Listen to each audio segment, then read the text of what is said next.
I'm about to tell you everything you need to know about brown butter. So first, what is brown butter? Well, it's when you cook butter slowly until the milk solids deepen to a dark golden brown color. And the flavor is like no other. It's really nutty and complex. You want to be sure to use the right skillet, just like this one. Don't be tempted to use a non-stick skillet because you're not going to be able to see the brown bits.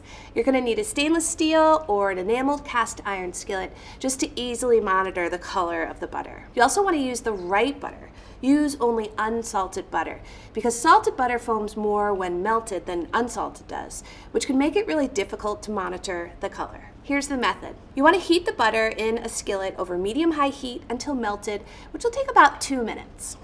So you want to continue to cook, swirling the skillet and stirring occasionally with a rubber spatula until the butter is dark golden brown and has a nutty aroma, which should take 1 to 3 minutes longer. So I like to use a white or a light colored rubber spatula because that way you can see the flecks of the brown bits. And if you're using a dark rubber spatula, you're going to miss that step.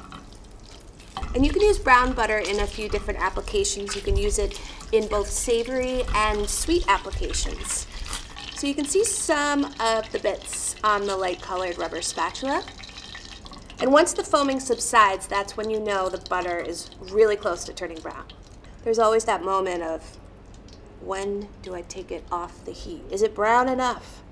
And then it quickly becomes too dark. So I'm gonna take it off the heat right now. And then you want to put it in a non-reactive bowl. This is a glass one, it's perfect.